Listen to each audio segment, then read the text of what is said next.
ॐ भूर्भुवः स्वः तत्सवितुर्वरेण्यं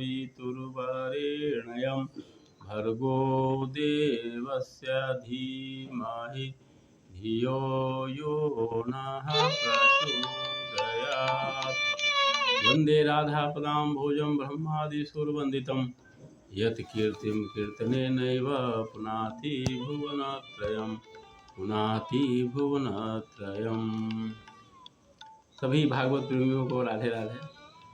आइए आज पुनः भागवत रस का पान करें। हम लोग श्रवण कर चुके कि कुरुक्षेत्र में दोनों वंशों के परिजन मिले एक दूसरे से और बड़े आनंदित हुए। वहाँ ऋषि मुनि भी आए थे कुरुक्षेत्र में और भगवान से मिलकर सब बड़े ही प्रसन्न हुए।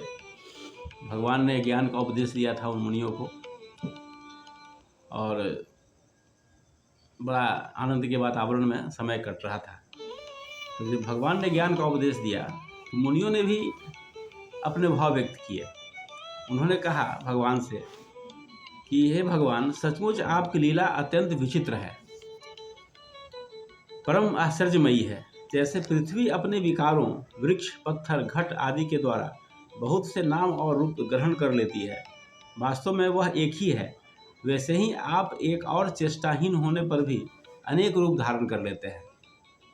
ये मुनिगण कह रहे हैं, अनीह एतद् बहुधेक आत्मना सृजित्यवत्यति न बध्यते यथा भवमैर्हि भूमिर्बहुनाम रूपिणी अहो विभूमनश्चरितम विडम्बनम।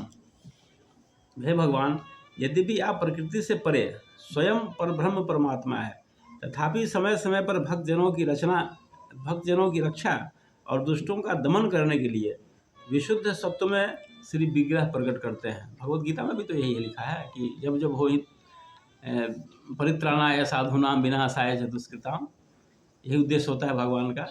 और गोस्वामी जी ने भी लिखा है कि जब जब हो ही धर्म के हानि, बाढ़ई असुर अधम अधम अभिमानी, तब तब प्रभु धरी विविध शरीरा, हरहि कृपा निधि सज्जन पीरा। हे भगवान, वेद आपका विशुद्ध हृदय है। तपस्या, स्वाध्याय, धारणा, ध्यान और समाधि के द्वारा उसी में आपके साकार निराकार रूप और दोनों के अधिष्ठान स्वरूप पर ब्रह्म परमात्मा का साक्षात्कार होता है। ये मुनिगण कह रहे हैं भगवान श्री कृष्ण से। बहुत सी बातें हुई, बहुत विस्तार से इसका है, लेकिन थोड़ा सा हम लोग इसकी चर्चा करना आवश्यक समझते हैं। ये केवल कथा नहीं है, यहाँ ज्ञान की बातें भी जानना है। यथाशयानः पुरुषात्मानं गुणतत्त्वदृक् नाम मातेन्द्रिया भातम न वेद रहितम परम। इसमें 24वें श्लोक में लिखा कि जब मनुष्य स्वप्न देखने लगता है, उस समय स्वप्न के मिथ्या पदार्थों को ही सत्य समझ लेता है। जब हम लोग स्वप्न देखते हैं उस समय ये नहीं सोचते हैं कि ये स्वप्न देख रहे हैं, उसको सत्य मान के चलते हैं।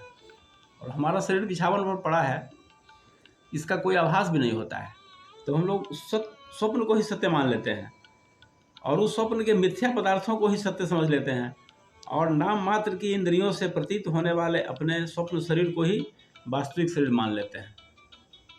जो स्वप्न शरीर मिलता है, लगता है कि वही असलियत है, वही वास्तविक है। ठीक इसी प्रकार जागृत अवस्था में भी इंद्रियों की प्रवृत्ति रूप माया से चित्त मोहित होकर नाम मात्र के विषयों में भटकने लगता है। उस समय भी चित्त के चक्कर से विवेक शक्ति ढक जाती है और जीव यह नहीं जान पाता है कि आप इस जागृत संसार से परे हैं। इस शरीर के प्रति मिथ्या भाव और शरीर संसार के साथ भी मिथ्या भाव है। इस कारण से हम नहीं जान पाते हैं, इस गांठ के कारण, इस बंधन के कारण, इस जागृत संसार से परे भी एक संसार है, इस पर ध्यान नहीं जाता है। ये सब कब होगा? जब हम ज्ञान की शरण में जाएंगे और भगवान के प्रति शरणागत वत्सलता का भाव हमारे मन में होगा, तब ये सब संभव है। यथाशयानः पुरुष आत्मानं गुणतत्त्वदृक् नाम मातेन्द्रिया भातं न वेद रहितं प्रभु एवं त्वा नाम मात्रेषु विषयेष्वेन्द्रिये ये हया माया विभ्रम चित्तो न वेद स्मृत्युपप्लवात्। भगवान यहाँ पर संत लोग भगवान को कह रहे हैं, मुनिगण, कि आप हम पर अनुग्रह कीजिए, क्योंकि आपके परम पद की प्राप्ति उन्हीं लोगों को होती है जिनका लिंग शरीर जीव कोश आपकी उत्कृष्ट भक्ति के द्वारा नष्ट हो जाता है। भक्ति और ज्ञान को शास्त्रों में अग्नि कहा गया है। जैसे अग्नि लकड़ियों को जला देती है, किसी भी चीज़ को जलाने की क्षमता अग्नि में है, उसी तरह से भक्ति में और ज्ञान में अग्नि की तरह कर्माशय को जला देने की क्षमता है। सारे कर्म के जाल नष्ट हो जाते हैं भक्ति की अग्नि में और ज्ञान की अग्नि में। उसके बाद ये सब बहुत लंबी वार्ता है। आगे वसुदेव जी को संबोधित करते हुए कहा ऋषियों ने कि कर्मों के द्वारा कर्म वासनाओं और कर्म फलों का आत्यंतिक नाश करने का सबसे अच्छा उपाय यह है, यज्ञ आदि के द्वारा समस्त यज्ञों के अधिपति भगवान विष्णु की श्रद्धापूर्वक आराधना करें। ये उन्होंने रास्ता भी बता दिया। ये सब बातें हो रही है दोनों के बीच, और ये सब विस्तार से पढ़ने की आवश्यकता है। आप जब तक पढ़ेंगे नहीं, आप स्वयं अध्ययन नहीं करेंगे या सत्संग नहीं करेंगे, भागवत कथा में भाग नहीं लेंगे, तब तक इन बातों पर विशेष रूप से इन बातों को नहीं समझ पाएंगे। इसलिए स्वाध्याय सत्संग मनुष्य को हमेशा करना चाहिए। स्वाध्याय को बहुत बड़ा यज्ञ कहा जाता है।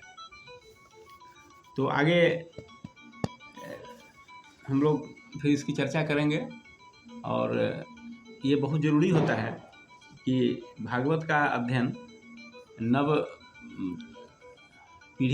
पीढ़ी को अवश्य करना चाहिए, संक्षिप्त में ही सही, नहीं तो फिर वो अपने सनातन धर्म का जो मूल स्वरूप है उसको नहीं समझ पाते हैं।